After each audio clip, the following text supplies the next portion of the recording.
حضرت لال شہباز قلندر تشریف لے جا رہے تھے تو ایک ریچھ کو نچانے والا نظر آیا تو پوچھا، تم کون ہو؟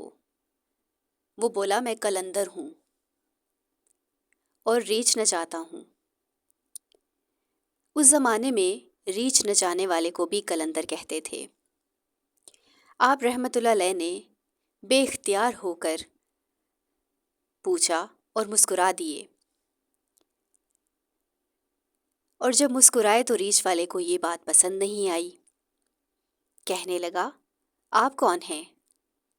آپ نے فرمایا، میں بھی قلندر ہوں۔ کہنے لگا، آپ کیسے قلندر ہیں؟ نہ آپ کے پاس ریچھ نہ ڈگڈگی، تو تماشا کیسے دکھائیں گے؟ آپ نے فرمایا، پہلے تم دکھاؤ پھر میں دکھاتا ہوں۔ ریچھ والے نے ڈگڈگی بجائی اور ریچھ کھڑا ہو کر ناچنے لگا۔ ریچھ والے نے آپ سے کہا، اب آپ کی باری۔ حضرت لال شہباز قلندر رحمت اللہ علیہ دو درختوں کی ٹہنیوں پر کھڑے ہو گئے اور ریچھ والے کو فرمایا کہ نیچے سے گزر جاؤ۔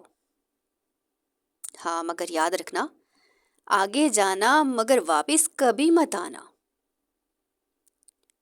جیسے ہی ریچھ والا نیچے سے گزرا، ماحول ہی بدل گیا۔ نہ وہ سورج کی گرمی، نہ گرد و غبار، جہاں تک نظر دیکھ سکے خوبصورت پہاڑ، سرسب وادیاں، نہ موسم گرم نہ ٹھنڈا۔ ابھی اسی سوچ میں تھا کہ دیکھا ایک عظیم لشکر سپاہیوں کا گھوڑوں پر سوار تیزی سے اس کی طرف بڑھ رہا ہے۔ وہ گھبرا گیا کہ آج تو جان گئی۔ پاس پہنچ کر لشکر کا سپہ سالار آگے بڑھا اور اس سے پہلے کہ وہ کچھ کہتا، سپہ سالار ریچھ والے کو بولے، بادشاہ سلامت، آپ کہاں غائب ہو گئے تھے؟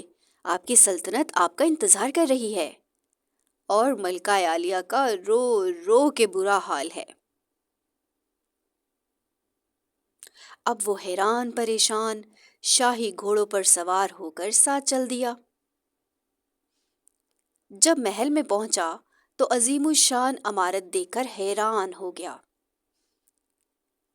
اندر داخل ہوا تو خوبصورت ملکہ گلا شکوہ کرتی لپٹ گئی۔ کہاں رہ گئے تھے آپ؟ سب بھول کر نہا دھو کر شاہی پوشاک پہن کر تخت پر بیٹھ گیا۔ سالوں گزر گئے، بچے پیدا ہوئے، پھر جوان ہو گئے۔ شہزادے بڑے خوبرو اور خوبصورت جوان بن گئے اور ریچھ والے پہ بڑھاپا آ گیا۔ جسم سے جان منہ سے ذائقہ چلا گیا۔ اب اکیلے اکیلے پھرتا۔ ایک دن اپنی سلطنت میں دریا کے کنارے بیٹھے ہوئے تھے تو خیال آیا کہ آخر اس دن ہوا کیا تھا۔ اسی جستجو میں وہیں پہنچا جہاں پر لشکر تھا۔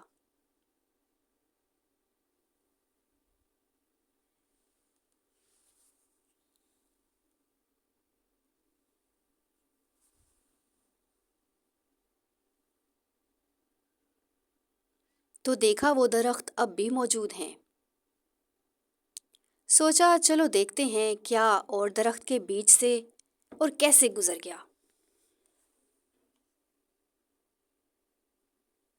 اب وہ جیسے ہی درختوں کے بیچ سے گزرا، ماحول بدل گیا۔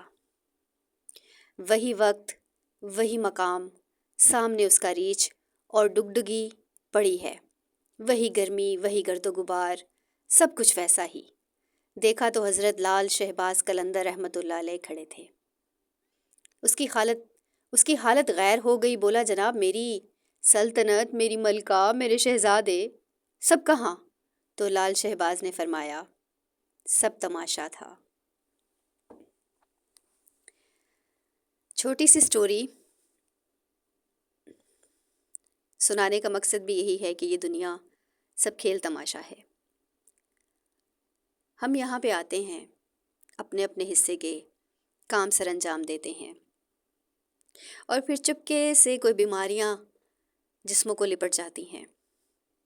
ان بیماریوں سے لڑتے لڑتے آخر ایک دن اس جہان فانی سے کوچ کر جاتے ہیں۔ دنیا کی زندگی تو سب کھیل تماشا ہے۔ اس دنیا میں جہاں ہم نے ٹائم گزارا ہے یا گزارنے آئے ہیں، جو اللہ تعالیٰ نے ہمارے لیے جو ٹائم مقرر کیا ہے آنے اور جانے کا، اس دوران اگر آپ کو اچھے لوگ مل جائیں، آپ کی پیدائش کسی اچھے گھر میں ہو جائے، آپ کی پرورش اچھے والدین کریں، پھر آپ بڑے ہوں، آپ کی اچھی تربیت کی جائے، اور پھر آپ کو ایک اچھا جیون ساتھی مل جائے، اور پھر جیون ساتھی اتنا اچھا ہو کہ آپ کے دکھ درد میں آپ کا ساتھی ہو، آپ کی بیماری میں آپ کے ساتھ رہے۔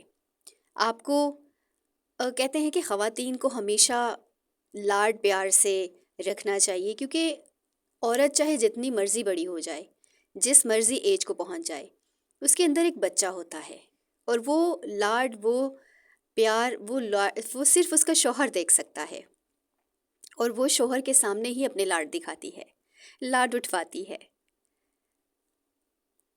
تو زندگی بس یہیں تک ہے، پیدا ہوئے، پلے بڑے، بیماریوں سے لڑے، بستر پہ جا لگے، اور پھر ایک دن سب تماشا ختم۔ کوشش کریں اس چھوٹی سی زندگی میں کسی کا دل نہ دکھائیں، سب کے ساتھ اچھے سے رہیں، اور آپ کی وجہ سے کوئی بھی کسی کا بھی دل نہ ٹوٹے۔ آپ اس زندگی میں اس طرح رہ کر جائیں کہ آپ کے جانے کے بعد صدیوں آپ کو یاد کیا جائے۔ حقوق اللہ اور حقوق العباد کی پاسداری کریں، پورے طریقے سے فرائض سر انجام دیں، اپنی زندگیوں کو اس طرح جی جائیں کہ جانے کے بعد آپ کے سب آپ کو یاد کریں، اور آپ خود بھی اس زندگی میں جیسے جی رہے ہوں، آپ کو بھی اپنے اوپر ناز ہو، فخر ہو کہ ہم اس چھوٹی سی زندگی میں بہت سارا جی گئے، بہت سارا جی گئے۔ خیال رکھیے گا، میرے چینل کو سبسکرائب کر لیجیے گا۔ عشاء کی دنیا۔